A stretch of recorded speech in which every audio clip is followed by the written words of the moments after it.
All right. It was the clap. And that clap means we're back and we're doing another episode, which is technically and badder than ever. And badder than ever and more drunker or whichever, somewhat buzzed.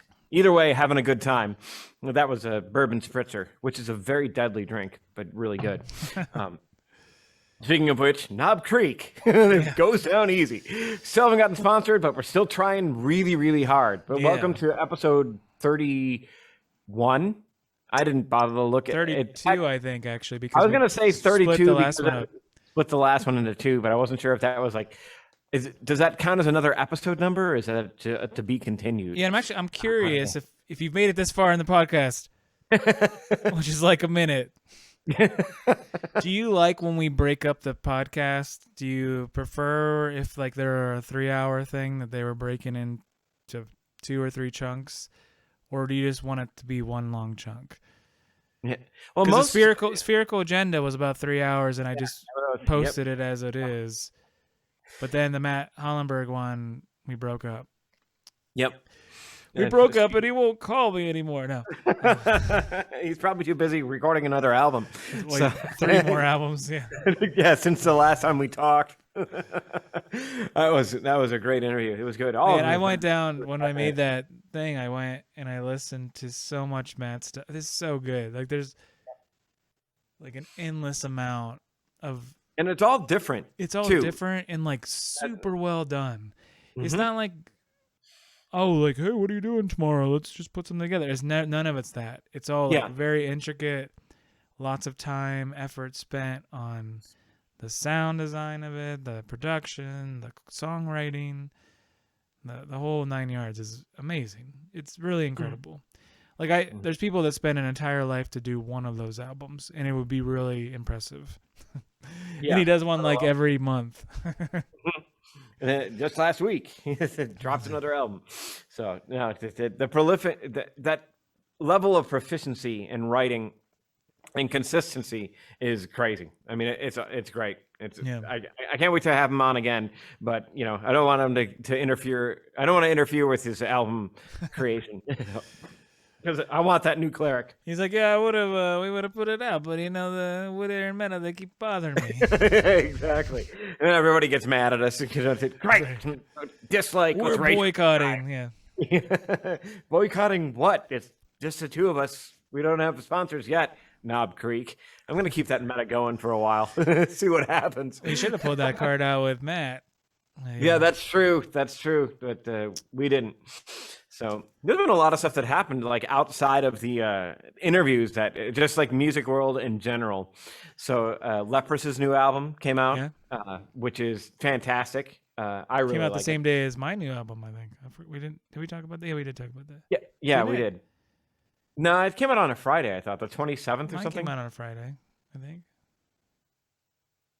It's coming on the 20th? Maybe. The 27th or after? Probably should know. Yeah, but I remember thinking, oh, wait, there's the same day or something. Anyway. Yeah, they interfered. They cut into your sales. Damn it. Yeah, sure. That's what we tell. And other lies we tell ourselves. But Tim's album is obviously great. There's no doubt about it. But going back to the Leprous thing. Yeah, so Leprous came out, yeah.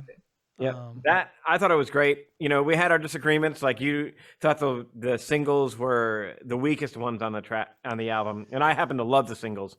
But honestly, after like the third or fourth listen, it was like, no, I can see that. Like, I think the album's great. Yeah. It never ceases to amaze me, their pop sensibility in the sense of hooks that just kind of come out there from out of nowhere, from what I would expect. And I really like the guy's voice range. Like, he's just got sometimes his voice irks me a little.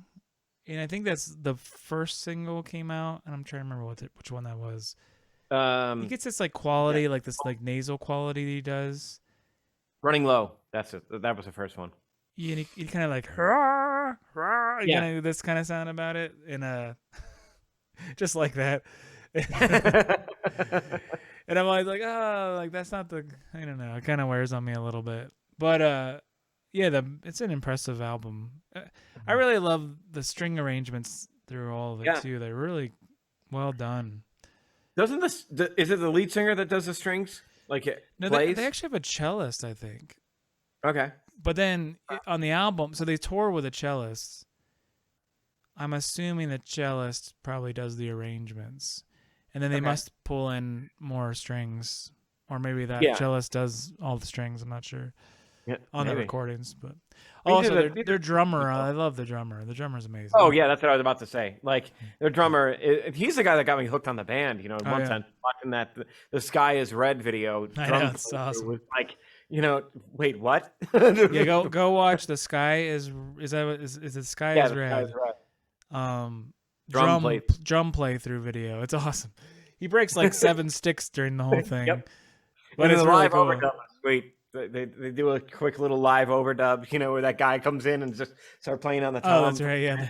It's like, oh, that's cool. You know, the little vibe. So it's all live. I don't know if there's a single shot, but it appears to be live.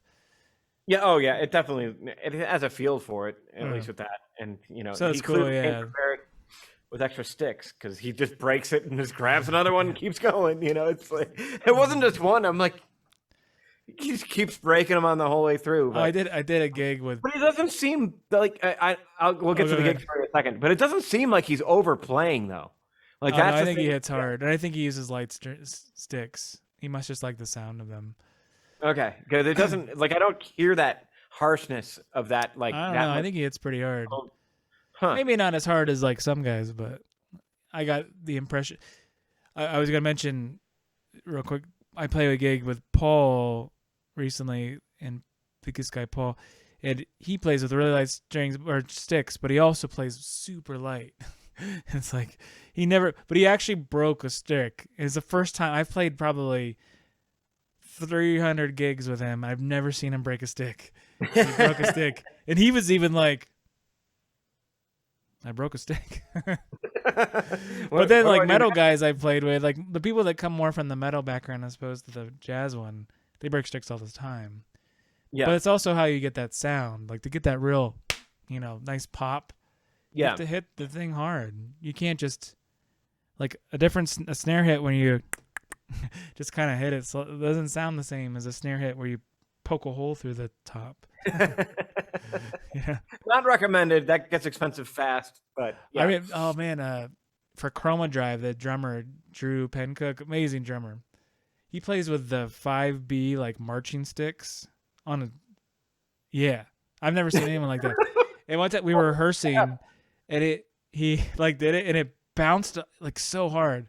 He hit so hard, and it bounced off the drum, and it came like a bullet at me. It even hit the guitar. Like I'm like, jeez, like there's a log he threw at me. Yeah, another crude assassination attempt, stifled by the fender or whatever. But yeah, so I guess I watched the way that Drew plays is very similar to the way that guy plays. It's just this really like tight, like there's a lot of power behind every stroke. So. Yeah, I got like that. Which album. I love that sound too. Yeah.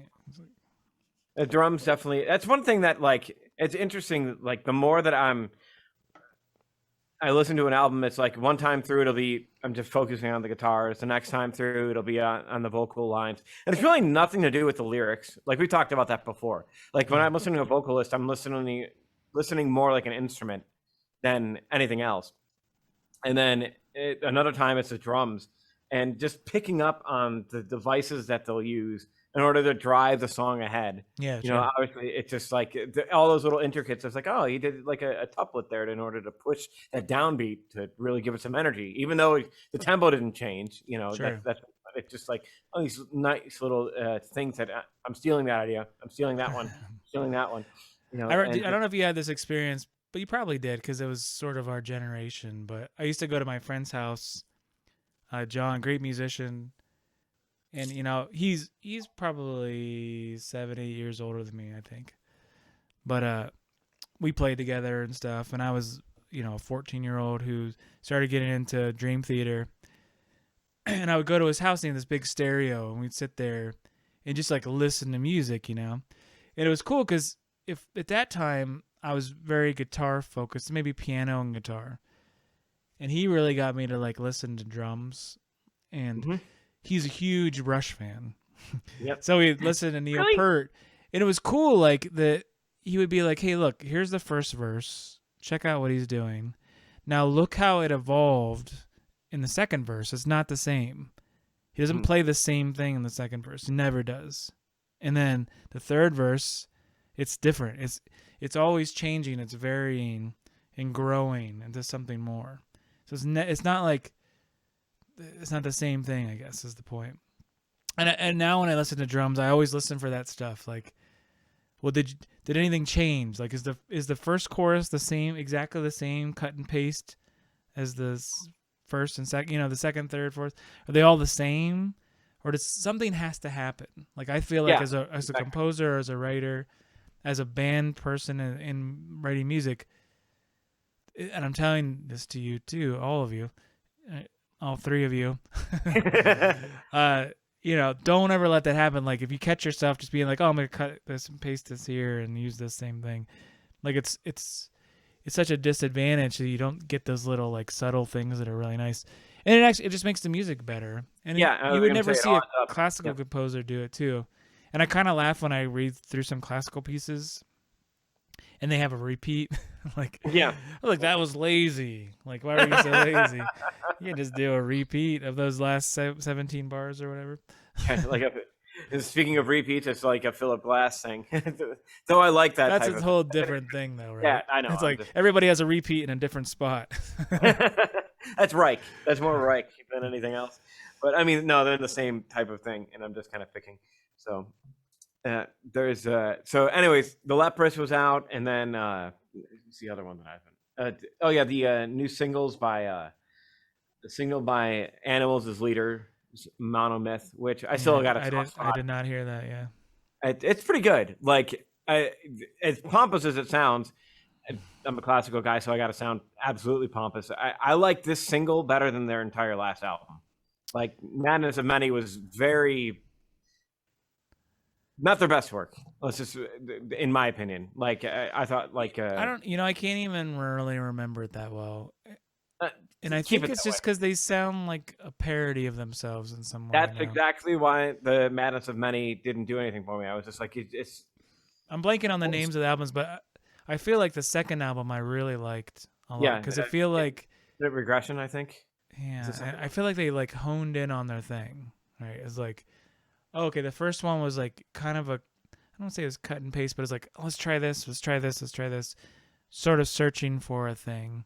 But then the second one, I was like, oh, you figured it out, But then I feel like everything's Weightless. Is that what you said? Yeah, Weightless is the second one. Yeah, I really like that album a lot. And then after that, I was like, okay, these all sound the same as Weightless, or they're variations of that.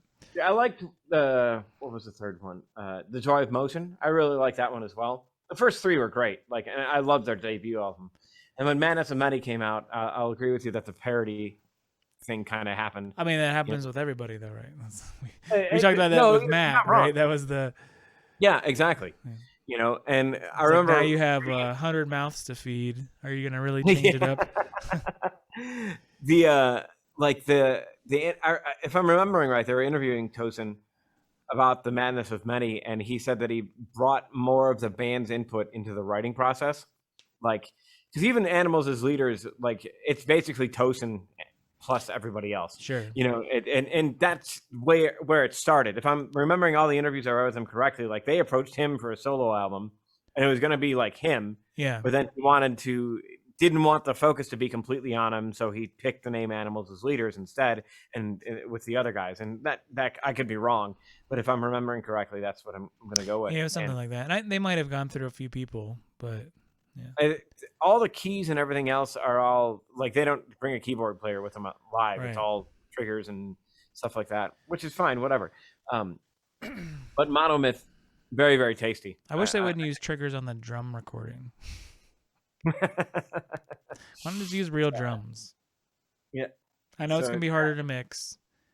Yeah, but just do it. It would sound so much better. Oh, and I got into Bertoncini, the jazz guy, Gene. Oh, nice. I pulled up a couple of his albums, and I love it. Like my chief concern, like going into it, and this is me again being a classical guy. I was like, I hope his tone doesn't suck, because like you get no, seriously, like you get Segovia, who was put everything onto the map, but his tone was compared to today's is just like really. Yeah, I never liked the Segovia recordings, which is and, probably ignorant on my part. No, but I always no, felt his time was weird and his tone wasn't. I guess I gave a pass on the tone because I'm like, maybe the recording quality wasn't as good or something. But yeah, but then like the thing is the thing that kind of disproves that point to an extent is Parkening came out at the same. They both were releasing recordings at the same time, and Parkening's tone was like phenomenal. Like that was the thing. Like that, the like, young stud. Exactly, but he probably at the had same money behind him. I don't know. Oh man, this guy, like, I don't know if it came from money or not, but I don't mean Parkening. I just mean like Geffen or whoever like picked up Parkening might have. Yeah, the Sony. I think it was Sony that did it, but like Parkening, like his dad created these nail bending devices that he would wear to sleep in order to get like the curvature of the nails to sound good. And that was like I remember talking with Steve. How old was the Segovia when Parkening came out? He must have been. Well, yeah, that's my point. It's like right? Exactly like Segovia was in at least his late 60s, But to counter that, that's the tone that we get at that era. Like with those recordings, it's like that's what he's always had, and it was nowhere near as rich as Parkening's was. Like not even close. And that was one of the things that put Parkening on the map. Is everybody was like, "Wait a minute, where did he get that tone?" Because Parkening's great. Yep, and since then, tone. I think at least with recordings, you get Parkening, John Williams, and Bauer Waco all kind of showing up at that same time. Sure, on the map. Did Parkening did he die young? What happened? No, he retired and then came back. Like he ended up being a championship fly fisher. Like it's like okay, he had a lot of guitar strings to use. Yeah, no kidding. I guess so clearly. And then he came back, and then the secret is gut strings. He like he headed Pepperdine University for a long time. He was the chairman of the guitar department there, and he had to work for it though. Just a little, but he ended up retiring from the concert stage. I think maybe like 5 or 6 years ago. It's been pretty recent. Yeah, that it was no longer concertizing, but it's still teaching, and it has like a big $50,000 prize Parkening competition at Pepperdine. It's like you have to play the Aaron Wes concerto. A friend of mine actually got invited to do the competition, because he did the audio and video submissions, and then they pick you from that, and then out of the 20 that show up, it goes through it. I don't think he made it past the first round, but that's not the point. You get into that, you get into it. There's your prestige right there. That's a world. So is Parkening still releasing records? I don't think so. Not anymore. I feel like I haven't. I mean, I guess I haven't really looked, but I never see his name come up in the last 20 years. Really. I saw him play the Koyan Baba, the Dominicones, which was pretty cool. It was interesting because like his technique was not what I would expect somebody. A lot of P and I. Like it was just very, very weird for that. What I played the piece and I'm just like, oh, that's a totally different take, So who knows? He sounded great. Like it was a great playing, and I think that was like in 2007 when I saw that was when the recording was. It was pretty interesting. Yeah, but anyways, he's probably like 70 now or something, right? Yeah, he's up there, and who knows? I mean, he just retired from the concert stage. It doesn't mean that he's not playing. He's just it's just you see like. John Williams was constantly putting out stuff, and I guess I haven't really seen much of him in the last 10 years. But same with Bar Waco, right? And tone, all three of those guys. And even like Sharon Isman's got to be like 65 or something by now, I bet. Yep. And she's still putting out stuff. So yeah, she's still at Juilliard. I think she's at something in Colorado, like Colorado, something. I don't know. She's like tired of New York. In the $60,000 a year thing, right. Or whatever. That's the last thing. So yeah, but yeah. I know Idola came out with a new album. Who? Idola, EIDOLA. They're like this math metal I think thing. maybe I've seen them. I like their music. Like they've had this is their 4th album, and I've only had a chance to like listen to it in the car, so I can't like judge it as going through these guys here, Yeah. which is my thing that like will make or break an album, for me. Listening to it with good headphones, and it's a good album. But I haven't really got it. Their second album, Degenerata, was like freaking phenomenal. Like I loved it. I was the songwriting, the arranging, everything was just killer. So and this one's pretty good. But again, I got to listen to it some more. And that's the other thing. It's like I think if you're gonna get an album review, it's something that you got to at least listen to it 3 times, at least, to kind of get that. And I still got to dive in more seriously to a Big Wreck. I say I've been on a Big Wreck kick the last couple, at least last week or so. If you guys aren't familiar with Big Wreck, the main guy, Ian Thornley, the singer and guitar player, is fantastic at both of them. Mm-hmm. They're kind of a weird mix of like Soundgarden, U2, and something else. I don't know. Allman Brothers. Maybe. I mean, that's just even because so Ian Thornley is just a killing slide guitar player when he plays slide. He's a killer guitar player no matter what he does, but one of the best slide players I've ever heard. Yep. Yep. And anyway, so I've been on a kick of that. And the records are really interesting because he kind of sings a bit like Chris Cornell too. And yeah, I don't know. It's an interesting mix of all those things. So what's the name of that? Grace, I think, or I think it was something like that. I'm horrible with names. It sounds like we both are, but with the internet right at our fingertips, we shouldn't. I would say I highly recommend checking out. What's that? Ghost. Yeah, Ghost. Yeah. I highly recommend checking out Ghost album, which came out. It was like 3 albums ago. Incidentally, they have a new album coming out and have been releasing singles. Though the other main guitar player, so Ian met the other guitar player, and I can't remember his name, at Berkeley. And then they started Big Wreck in the 90s. Wow. Then they had their most popular album was the first one in the 90s, like 96, 97. And they had kind of a pseudo hit song. They're from Canada, so it was a little less whatever, but and then they put another album out. So the second album came out in 2000. And I don't know what happened, but it just died. Like it like went nowhere. They thought it was going to be the bigger, better, whatever, and it just went to nothing. So the band actually broke up after that. And then Ian kept making albums under the band Thornley. And then in like 2010 or so, he was going to make another Thornley album, but then he like hooked up with his buddy, the guitar player from Berkeley that he knew that was in Big Wreck. And that guy joined the Thornley project, and they called it Big Wreck again. So Big Wreck came back. And then they been putting out albums since then. But I guess the reason I mentioned all that is that guitar player actually died like a year or 2 ago. Oh, wow. Yeah. So, I mean, not to sound callous, but did they replace him in the? I'm sure they replaced him.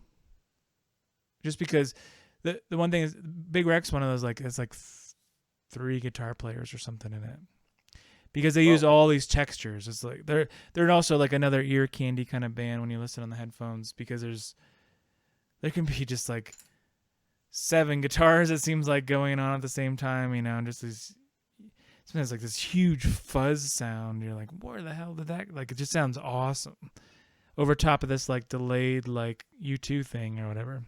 Mm-hmm. And I think Ian actually plays all the parts, so he's kind of like Tosin. Like, he does like everything for the band, but then they have a live band kind of thing. Mm-hmm. But Brian Wilson. Yeah, he's Brian Wilson. Anyway, cool band. The new single that I heard was like very poppy. It was almost like synthy pop. So you never know what you're gonna get with that band. It's which is also fun. Like some songs like sound like U2 or Pink Floyd or something, and then other songs sound like heavy grunge thing or whatever, and the other songs sound like bottleneck blues kind of thing. But somehow it all sounds like them. Like they did a really good job of just, it all just makes sense somehow, Cool. which I find really interesting. So. And then the other one that came out, good speaking guitar player wise, is Andy Mckee. Came out with an EP, which he's been gone since like 2010. You know, he took like 10 years off. So I think he did I've made my money, I've gotten my tours, and I have a kid now. So Do you think he actually made any money? His house looks decent enough. He's got a lot of guitars, you know. And this was before streaming. Like he was getting big enough before streaming, where it wasn't that I don't know. I don't think it was detrimental to his thing. Yeah, sure. And so he, what's the way to put it? That came out, and he does a cover of Michael Hedges' Ragamuffin on it, which is interesting to hear, like with better recording equipment compared to when Hedges did it in like '86, you know. And it's got a small different flavor to it. You know, it's a cool cover, but it's definitely not Hedges. But I don't mean that in a bad way. You know, it's definitely more Mckee than Hedges, and Mckee is a great player in his own right with that. And his arrangement of Purple Rain is on it as well, which he did for Prince. Like he did it, Prince heard it. He's like, "You're coming on tour and you're playing that song with me." So that's like cool. Andy Mckee toured with Prince, and he was like supposed to come out and there he got paid. Yeah, exactly.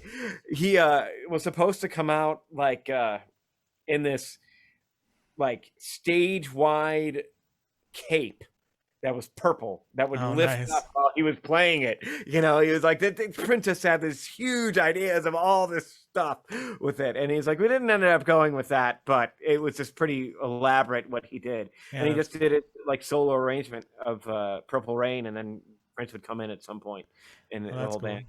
Yeah, that was awesome. Yeah, I heard you hear horror stories, but Prince actually paid his musicians really well, from what I hear. Yep. Like, well, I mean, way over the norm. Yes. Yep.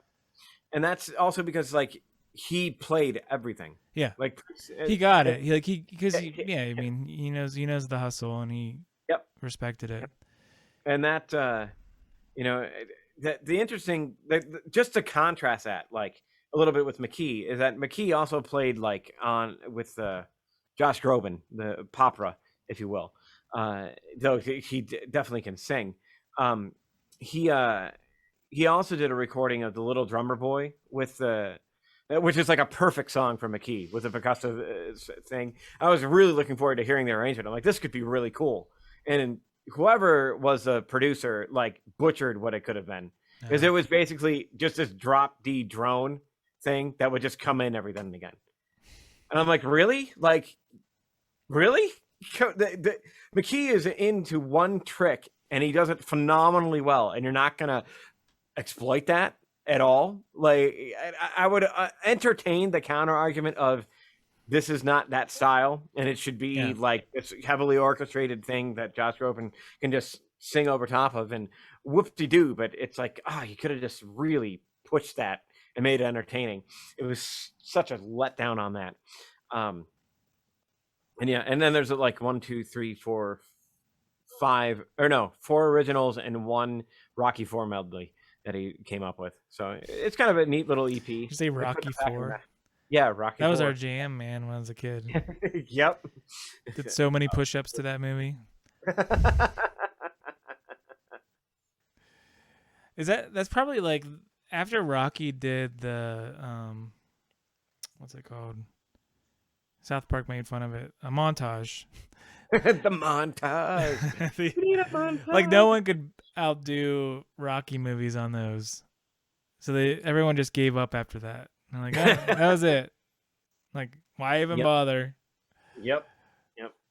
Though occasionally I do see montages and I laugh, like my kids watch some crappy Disney movie or whatever, and there'd be some montage, you know, like, and I'm like, oh, they're still doing those. Huh? Yeah, no, they're all part of it. I think Team America World montage. I thought it was Team America World Police. is where they put that song. Yeah, in. it is For sure. That's such a good movie. Oh my I gosh. haven't watched that forever. I wonder if it holds up, but it probably does. Yeah, that and the South Park movie are something that it's like. You know what? One of my favorite things that did you ever watch the making of the South Park episode? Like the original South Park? No, yeah, they have like a behind the scenes making. I don't think I've watched that. Oh man, it's totally worth watching because it shows like them making it, and like the process is crazy. Like, they have this really, like, the way they do their shows. The reason why they can put out a show in a week is because of the sort of way they do it, right? Yeah. And people just like wait around for the room to come out with their idea. But it was the human Sentai pad episode that they were doing. I want to read. That was the one that this documentary was about. Oh my gosh. Like, so they're talking about, and it's only like, it's like 25 minutes or something on YouTube. Like, it's totally, you got to find it. And it was their musical, what is that called now? Why am I blanking? It's not the Book of Mormon. The Book of Mormon, like, had just released. Another one. Yeah. Wow. So then they're like flying back from New York, and they have to get an episode done in like a week. Mm-hmm. It's just really cool, and it's just hilarious too. They're ridiculous. Those guys, one of the ladies I toured with, like back in the day, I went on tour with a singer named Kate Hurley, and she went to their high school. Oh, nice. When they were in high school. And she's like, they would give out tapes of these comedy songs, and they were absolutely hysterical. I bet. Like, they were like super popular because of that. And I'm like, oh, geez, that makes complete sense. Yeah. Those guys, they're on a whole different level. They are just ridiculous. Well, I was telling you about, you got to watch the making of the Despicables Me thing. Okay. And Trey, because Trey Parker is the bad guy in there or whatever. Yeah. And he used, and you could, so you have to watch the South Park one first, because you can see him doing the voiceovers and like just what that is and how they're like trying to get each other to do it more. Like, and then he goes to the other one and they're like, he's like, I know every time when I'm directing a show, I always have to be like, no, go farther, like keep trying harder. Yeah. They were like, in the Despicable Me, like, okay, Trey, can you take it down a few notches? Which I can imagine. He's just like, Have you watched that movie? Have you watched the movie? Yeah. Man, he's awesome in that. He totally made that movie. Yep. Yeah. That was like the perfect role for him. And I'm like, how did they put that in a PG movie? It's amazing. Yeah. Because he's Trey Parker and just put a spin on it. Well, it's like every adult was like, oh, really? Trey Parker's in this. Awesome. I think, yes, we can go see it. Yeah, exactly. There you go. Like covering the eyes, plugging the ears. Daddy, what's it? Shh. Just watch. So impress your friends later. Oh, and one last bit of new music, because I gotta admit, no, it's okay. Vikingur Olafsson, pianist from Iceland, obviously. Okay. I mean, if you know Icelandic names, clearly, duh. My favorite language to speak on the weekends. That's what I do when I drink my vodka. Even though I should be speaking Russian, I'd grab Icelandia vodka, which is Swedish. So I'm really confused. And it's just Knob Creek anyway. Yeah, exactly. I was gonna try to pull that in, but it wasn't coming that quick to me. Nice for the save. Yeah. So, just dump the vodka out. The finish, or not the finish. Oh my gosh. What country are we talking about again? Iceland. I think it was Iceland, yeah. Sweden, yeah. Dump the vodka out and then, obviously put Knob Creek in there. Yeah, duh.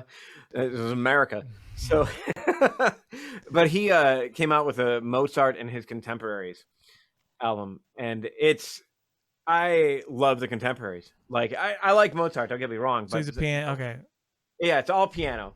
What does he mean by his contemporaries? What is like living composers at the same time as Mozart? Okay, so it is all like Mozart period stuff. Yeah, all classical era, and it's I can't even pronounce the guy's first name, so I'm gonna skip it.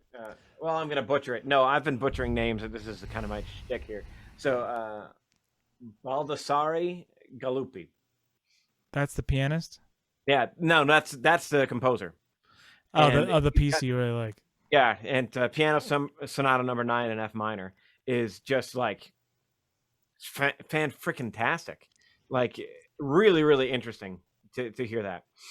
It's also Dolby Atmos if you got the iPhone and or Apple, whatever. And I think that actually works really well on a piano, given the dynamic range and the size of the piano. It's really cool to kind of have it wrap around you. Yeah. With that, but just the piece on itself, and that's the thing. It's like I did the thing that I always chastise others for. I played it originally just through the iPhone speakers, because I was just doing something in the kitchen. It's like, I'll just hit play and see if this is worth adding to my library. And I stopped and I'm like, oh wow, that's kind of cool. And immediately started to go, I wonder if you could do a guitar arrangement out of this type of thing. And it's got to be public domain because the guy's clearly been dead for a long time, so I might have to look into that. Well, that's cool. Yeah, send me a link to that or something. We'll do. I'll send it right now. Surprisingly enough. All right. The internet. Yeah, it's funny. The Mozart, when he's like all majory keys, it's obviously really good, but it's really not my favorite. But yeah, exactly. When he does minor keys, it's I don't know, just that vibe about it. It's great. Like I love it. Like one of my buddies as a composer, he's like, Mozart, when he finally started to get really interesting, decides to die. It's like, I think most people think this too. I mean, the Requiem is about as good as anything anyone's done. Yeah, particularly the parts he actually wrote. But yeah. No, there's no doubt. It's so good. It's so. I haven't listened to that in a while. I might have to listen to that tonight. Oh, just dive into it because it's amazing. It's absolutely incredible. I mean, especially since he dictated most of that. Yeah. Like he's laying in bed, actively dying from whatever it really was, probably syphilis or lead poisoning, and just like telling the guy, okay, this is this part and this is this part, and he's jotting it down, jotting it out, which is like, that's crazy, absolutely crazy. And then he had to really die. That's annoying. It would have been just a cool story, and then I was fine. But there is stuff like leading up. You can like hear hints of it in earlier music. Absolutely. You're like, yep. Oh, it's like his later stuff is fantastic. And also, there's really the list of like truly good counterpoint composing is pretty short. Like, and he's one of them. Mm-hmm. Sometimes it's just like, wow, like really incredible. No kidding. What is it? And then you get to Beethoven and like never does any of it, which is fine. But there's like something that lacks there, but there's also something that you gain from the Beethoven too. Exactly, the Tempest. That's worth gaining. Yeah, that's totally. Yeah, there's so much good stuff. Yeah, also great. Yeah, obviously, but it's kind of neat that you just don't hear a lot of counterpoint generally, especially like advanced counterpoint. So, well, at that level of symphonic works as well. That's the other thing. It's like counterpoint. In one sense, it's almost, and I don't want to say exclusively piano, but it really comes through in the piano because you have the range. You got the 88 keys. It's like, well, duh, of course you can use that. And then the multiple instrument stuff, but like the difficulty level shoots up when you have a full orchestra sitting. Right. And it sounds even better with an orchestra too. Yes, and when it's done and instrumented well, it's just jaw dropping. You just, geez. That's like I went down a Wagner path. He's one of the other ones, right? Yep. Some of it you're just like, and I think you can easily say it's more advanced than anything Bach or Mozart did too. And it's only clearly because he had the advantage of studying them. Yeah, exactly. It's not because he's better. I don't mean that. I just mean it was more advanced. It had, he had taken it to a whole nother level. Mm-hmm. And sometimes you're just like, wow. The sound that it creates. You're talking about all these layers and interesting things happening, and it's just it's wonderful, wonderful stuff. Yep. And have you heard of Ola Englund? Yeah. Yeah, he does these things called Sundays with Ola, where he like rock riff. They're pretty funny. Yeah, there's a whole album of them out now. Like his it's got like Yeah, of his things. It's called Sundays with Ola Riffs Volume 1. And it's like, how many tracks? It's 33. Or no, I'm sorry, 23 tracks, but there's And they're all like an hour long? No, they're all like a minute. I must be so thinking it's just the riffs. Okay. Yeah, like I mean, his YouTube channel is hysterical. When he's because I like when he talks more than when he plays most of the time. Not that he's not a good player, but yeah, no, I get what you're saying. Like he's entertaining to watch. Yeah, he's funny. He's hysterical, and he knows a lot of stuff. It's great. Yep. So that helps with everything. But like, I think like the tea time with him or whatever, like those are pretty funny. He's a good interviewer. Which is weird to see. Like you don't expect a death metal guy to be like, I'm having tea, but that's like often what he'll drink. It's just tea. That reminds me. Did you ever see those singing reacts things? Yeah. The Devin Townsend, the charismatic voice. You ever watch her on YouTube? She the redhead. Yeah, she's always like yes, like, she's real cute and like she did the whole. I mean, she did Devin Townsend. Yeah, so if you haven't seen it, she started crying during that. She has an interview that she did with Devin. Oh man, it's that tea time cool. with Devin or whatever, something like that. It is like this was like everything that was made to happen. You know, like when she created this channel, like that was supposed to happen. Kind of like the Pat Metheny, Rick Beato interview. Oh yeah, we didn't talk about that. I think if you haven't watched that, you have to watch that. Yeah, that just a little bit like that I've everything Rick Beato was doing with his channel led up to that moment, in my opinion. Like finally, like that was the one. That was like the one. I've turned some of my students onto that because they're like one of them mentioned Metheny, and I'm just like, you do realize that like Metheny is probably never not practicing. Yeah. Like that, like the latest interview that I read with or listened to with the guy, he said he's like, yeah, sometimes I just practice triads for 5 or 6 hours. Sure. You know, and it's like, and he kind of like looked at me like, I'm like, yeah, when you're dropping names like that, when I say this is all that they do. This is all that they do. Yeah. Like they are just, that's it. That's all that I'm doing. You know, and that Julie was laughing when I was mentioning that, like when we were interviewing Matt, it's like how that one sense of, I hate to use the term, the serious musicians, but I'm just going to use that for now. But like the serious musicians is like, that's it. What are you doing? Music? What do you mean? It's been like 6 hours. Yeah. Your point is, like this past weekend, I was sitting down. You're talking about like when he was like, he went to that studio session and they were like, they were done in 3 hours. He's like, I was ready to be here all night. Yep. And that's like, you know, it's like on Saturday, I sat down to start working on that project. And, you know, I sat down in the morning with my cup of coffee and then I look up and I'm like, oh my God, it's 3 p.m. I have a family I need to pay attention to a little bit, you know. Oh, okay, I'm coming, you know. And obviously they didn't need me because nobody bothered me, but I was just like zoned in, and that was I could have kept going if I didn't look at a clock. I should get rid of my clocks. The problem here is the clocks, obviously. The problem here is the clocks and time. It has nothing to do with. Well, I saw Dan Wilson, great guitar player. If you don't know him, like incredible jazz guitar player. Yeah, he's phenomenal. He's posted on Facebook. He's like, I was talking to, you know, Father George Benson, and he's like, George is like, yeah, man, I've been practicing so much lately. And he was just like, you know, like to get to George Benson level, that means just playing all the time. Like you don't get there for 1 hour a day, 2 hours a day, 7 hours a day. It just means all the time. It's always on. Yeah. That's it. That's all. What are you doing? I'm playing. Yeah. And you know, it's like one of the things I was just practicing. I was thinking of you, so I called you over. But I gotta get back to practice. So I only got 15 minutes.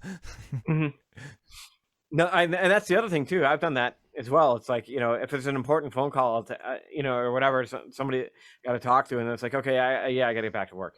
Like, I got to get back to, and I've distinctly made that transition in my vocabulary for the most part. That when I'm doing things with music, I call it work. You know, because I can't stand this idea because the word play Aren't you playing You're just playing, exactly. yeah.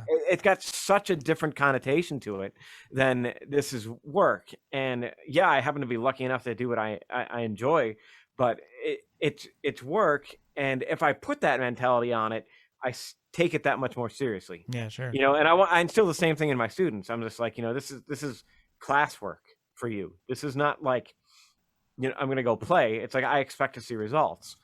I think I mentioned that before with in my reviews, which were generally all really, really good outside of the one student I chastised who said that, Professor Keeler should realize that not everybody takes guitar as seriously as he does. Yeah. And I'm like, what the hell are you doing in my class?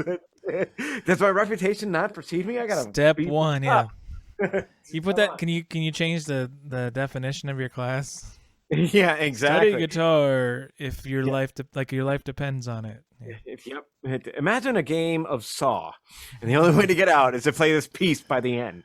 So that's but that's all my college things. So that's one of the big things that I'm conscious about, is that if you go into it with a play expectation and the work becomes apparent, there's such a shutdown in terms of the student, regardless of the age level. Now, obviously, I'm not going to talk. I actually had to stop myself this past Tuesday when I was teaching my private. If you can't tell, Adam started teaching again. The semester started. I'm back.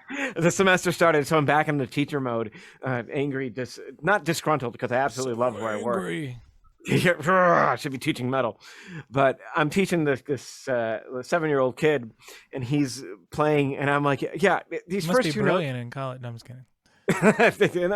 He's got some chops. He's working on pretty hard. MD. He's Doogie Howser. But he's better than Doogie Howser because he's 7.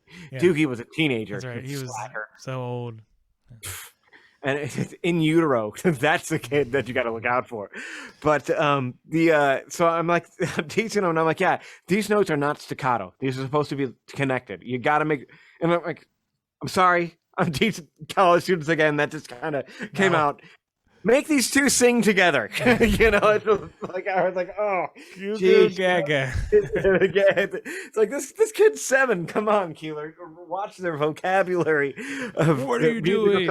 Again, your timing is garbage. Come on. And the timing was fine. I never said anything like that, but it's like, so sometimes I have to like shut that off when I go to teach younger students. Okay, Butterfingers. It's like the Gordon Ramsay thing. You see Gordon Ramsay like on the Master Chef, and he's like, "What are you? Are a waste of human flesh. Why are you even here? I wouldn't even cook you if you were a gourmet meal. Get out!" And then to the kid, he's like, "That's okay, honey. You tried your best." He's like a totally different persona and encouraging. And it's like I have to keep that switch going. Balance, yeah. And turn off Gordon Ramsay when I'm teaching my private students that are younger. So.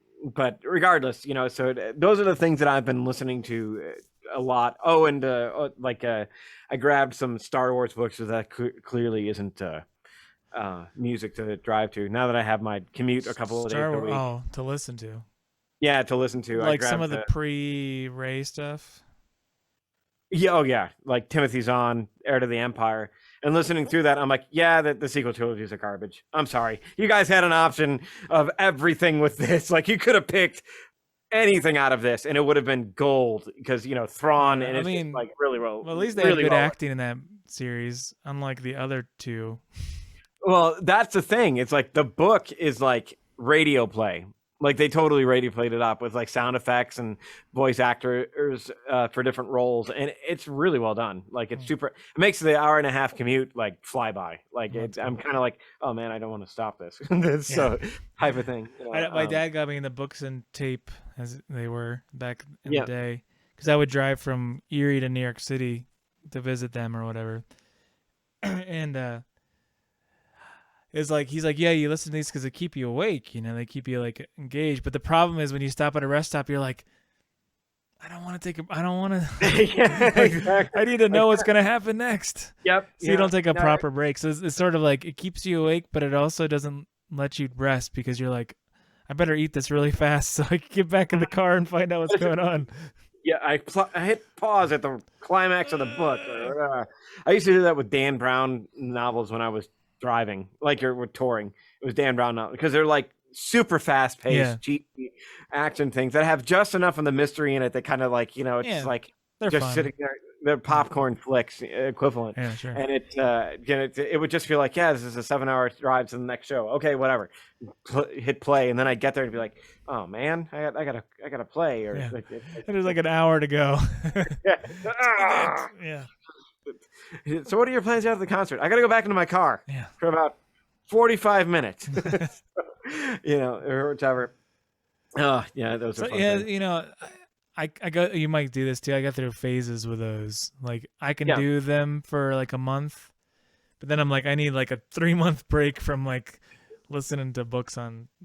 It's like you kind of get in the zone for a while, but then I'm like, okay, I'm done. Especially if it's like a big book too or something. Yep. Sometimes before I would search for books by length. Like, is this 60 hours? Yeah. That'll last me about 4 weeks this semester. Okay, I'll listen to things on Russian submarines, whatever. It's just something to fill the time. But speaking of Russian and crazy constructions of submarines, those Verso guitars. Do you have this up? Yeah. That is, like, I thought that one that started with the T that you were mentioning. I thought it was Tufel. Tufel, I think something like that. It's not like we have the internet right at the end of our fingertips. I know. I looked earlier and it was like the all metal guitar, right? Yeah. So the Birdfish is only $20,000. Is that the Tufel? Yeah, I'll send you the link. It's Teuffel. Oh, Tuffle or something like that. Yeah. Teuffel. I think I wrote Tufnell before, and I was wrong. They're super cool. Yeah, those are. I love those guitars. They look amazing. But this is not the one that I'm thinking of. That was like, they look pretty cool. That actually looks really cool. Yeah. But the ones that I'm thinking of, it's just like literally, it's like a steel rod with frets and strings on it. Oh. That's it. No body. I can't remember what the heck those things were called. Yeah, I think it sounded halfway decent, as an electric guitar. I was like, oh, how much was it? Never mind. It's not worth that much. It was like $4,000 or something like that. And it was literally Tufel ones. I think they're like start at $7,000-8,000. Yep. And then there's Verso. They're like works of art. So it's a little different, exactly. Right? It's not like something. At least I don't think it's not like a player's guitar necessarily.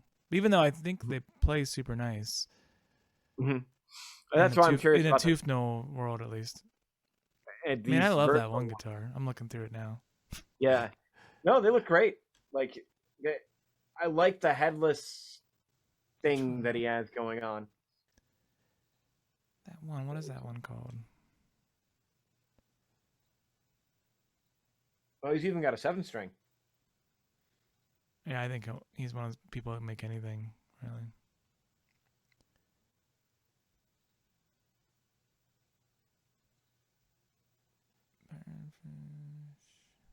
That's crazy. Absolutely weird looking. But totally ergonomic. It looks like a lute, honestly. Which one are you talking about? The Tesla ones. Tufels. It looks like a lute. It's got like that weird arc to it. Oh shoot. Body wise. Like I love this one. Let me see.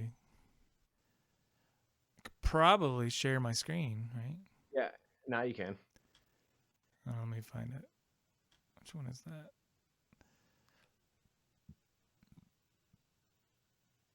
I have to remember how to share a screen. Oh, there it is. I just made it. It says share screen. It's a big green button that says share screen on the bottom. Yeah. So these ones, I love those ones. Those are cool. The Tesla. Yep. That's a classic.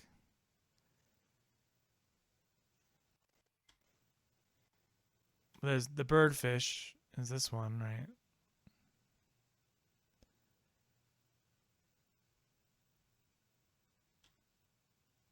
Are you seeing these? No. Oh, I thought I shared. Oh, I didn't actually. Yeah, okay, there it is. That was the one. Yeah, so this is the Birdfish. This is the $20,000 one. Yeah. I love these Teslas. These are awesome. Yeah, those are sweet looking. And what else? The Niwa. That one's cool.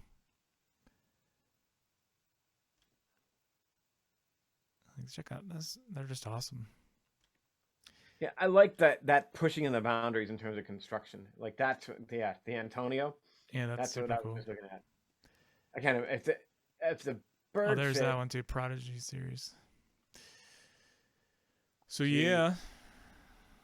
Those are So cool. it has you going like what consists of the most important parts of the guitar. You know, it's almost like with that. What was it? Like deconstructive cooking. Yeah, and in one sense, Yeah. absolutely. It's or that I don't know if you've seen the documentary. It Might Get Loud. Yeah, It's got Edge and Jack White and Jimmy the Page. cool scene where he builds that guitar with a at the beginning, and it's like that kind of like sums it up to an extent. String, board. That's it. And then the rest. Is it actually a guitar, or is it just a hybrid lute thing, or even going back further, an oud thing or a harp? To an extent.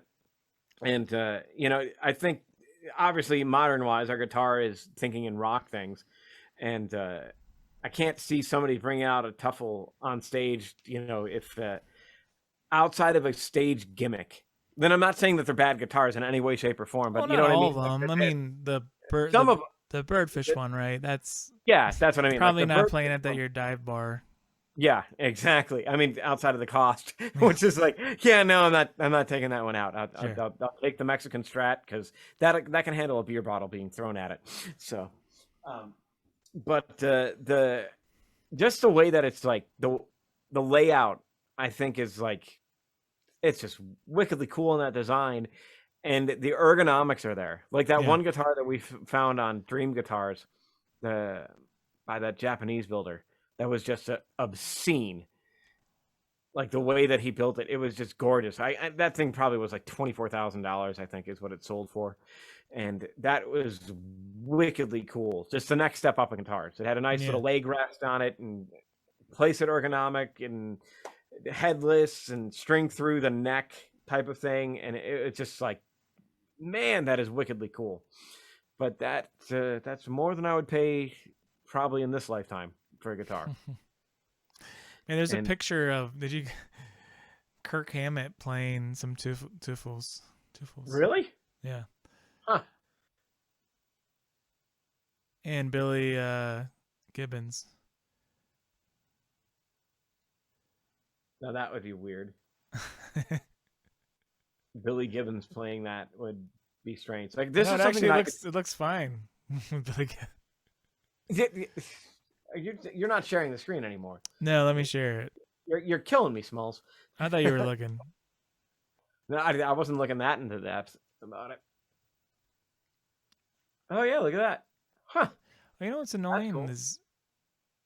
Let me put it. It switches screens, so now no one can see. Anyway, you can see it that way. There's Billy Gibbons, Paige Hamilton from Helping. That's maybe not a stretch, but Kirk Hammett.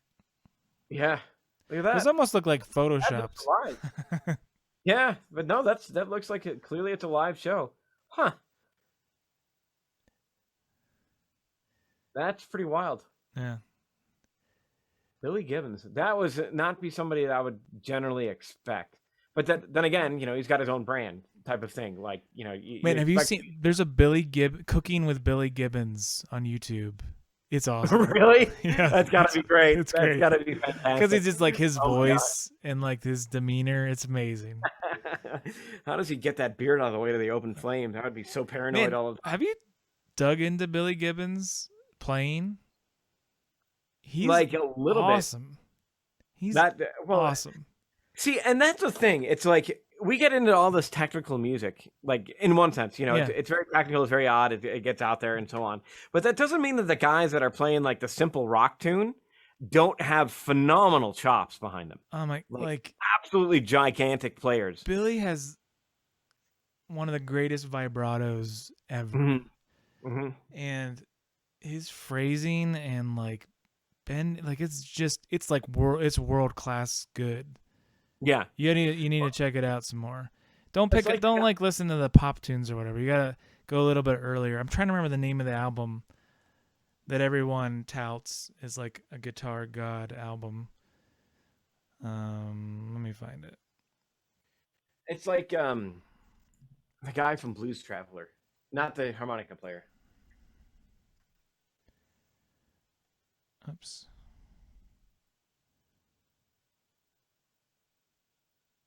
Trace Hombres. Find that album from ZZ Top. That's before they got really big. I mean, there's just killing guitar playing on that.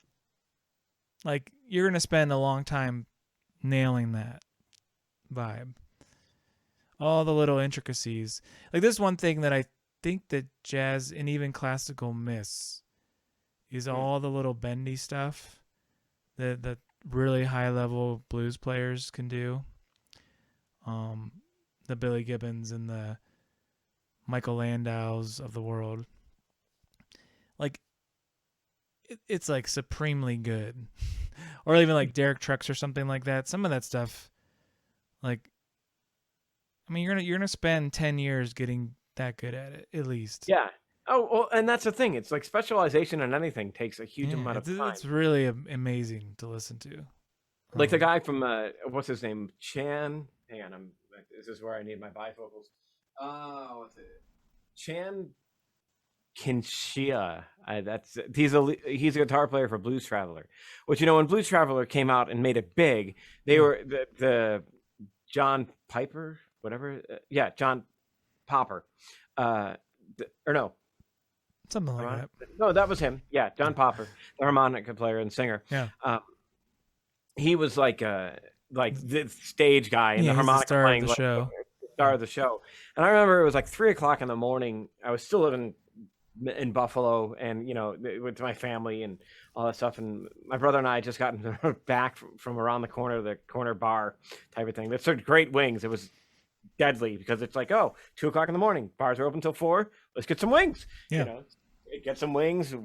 Literally walk up like one house back and sit in front of the boob tube and so on. And we're like watching. Blues Traveler was on like Austin City Limits, and then Steve Vai comes out.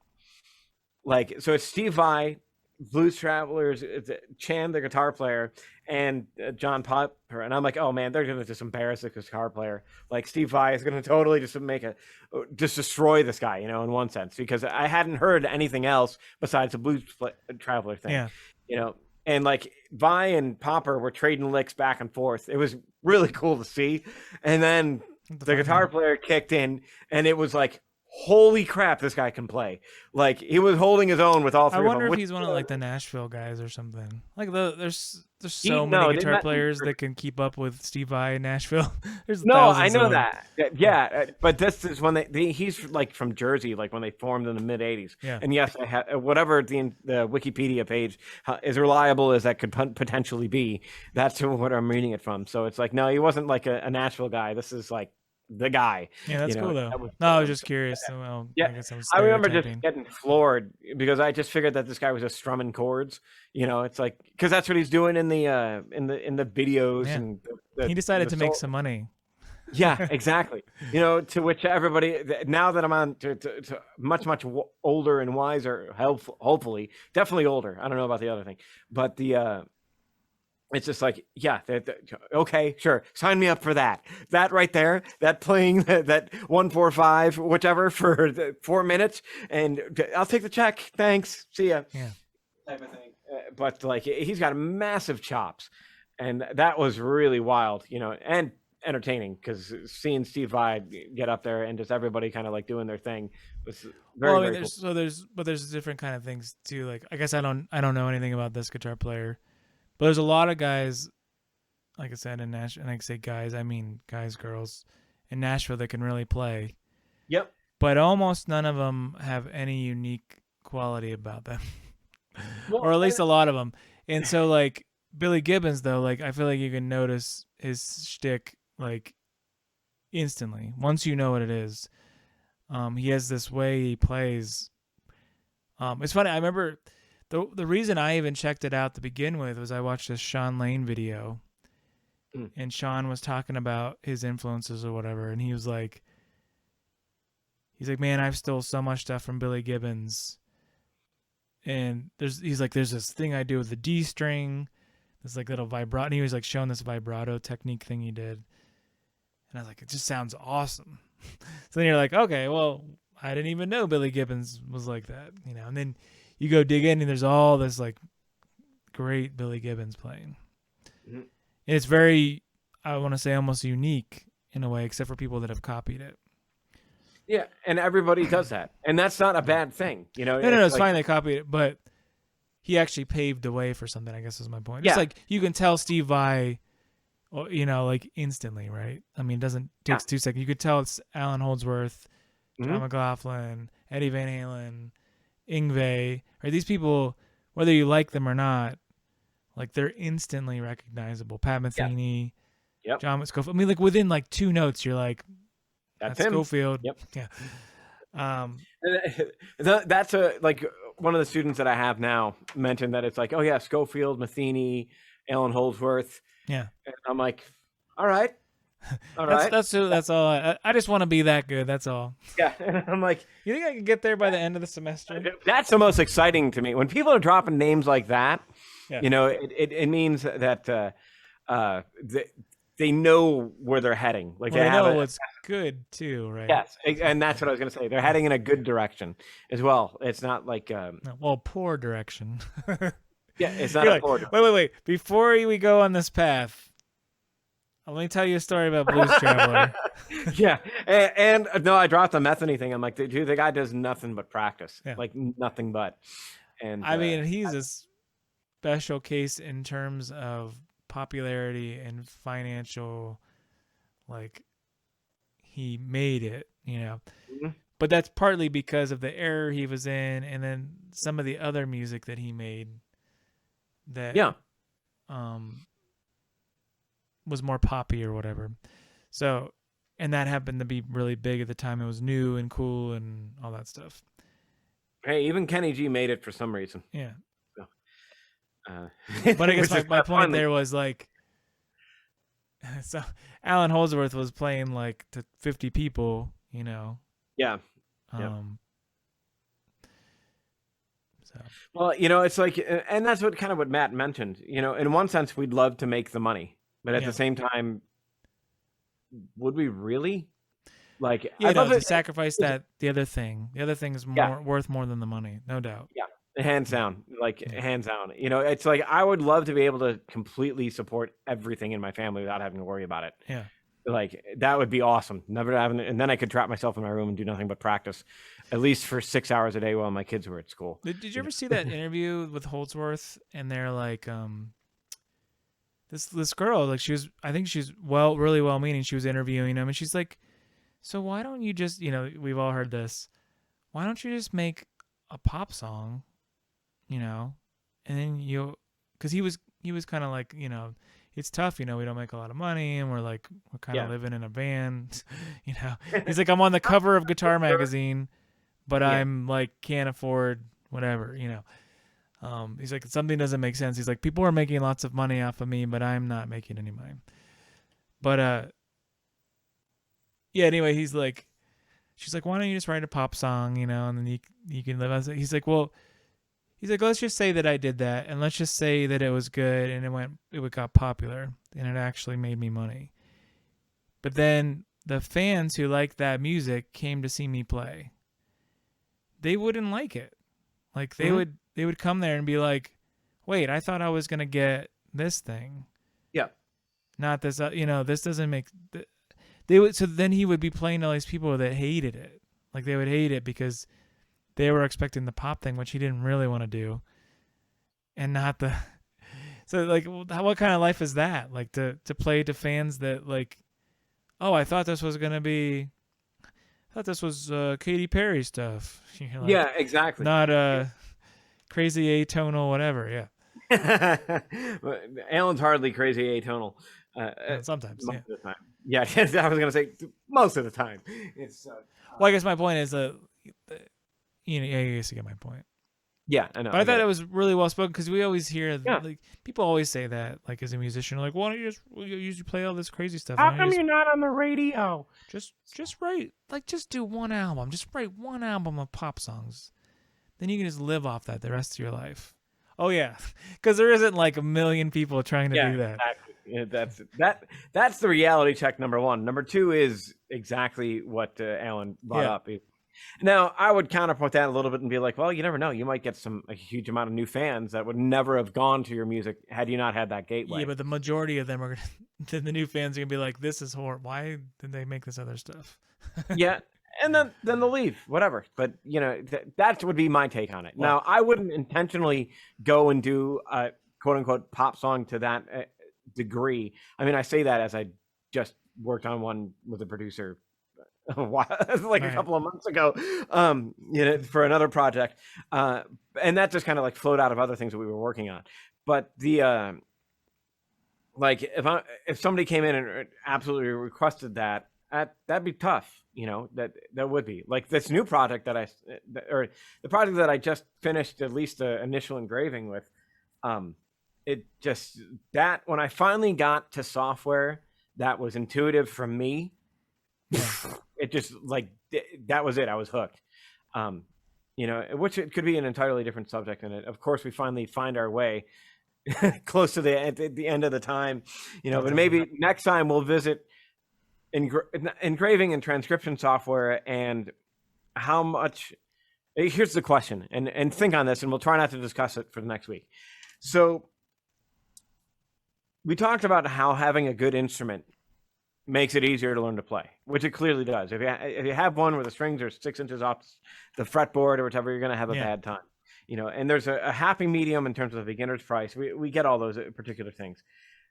Does the same apply to software interaction in terms of writing, recording, and all those particular things? And I'm going to stop with that question. Yeah. And maybe we should stop the podcast right there because I know that if that lingers, we're going to get... It's like sit on your hands and shut your mouth type of thing. I'll sidestep, though, for a second. Okay, sidestep away. My daughter is starting clarinet, and I happen to have a very nice clarinet. Oh, nice. My wife had a clarinet, or Kate had a clarinet, and it was a pretty good one. But my dad started playing at one point, and I traded this keyboard, this Kurzweil keyboard, for the clarinet, which, anyway, and then he actually traded that clarinet up to get a really nice, like, Selmer wood, awesome, nice clarinet. So, anyway, she's starting clarinet on that really nice clarinet. There you go. Where like every other kid's getting these like plastic clarinets or whatever that they're renting.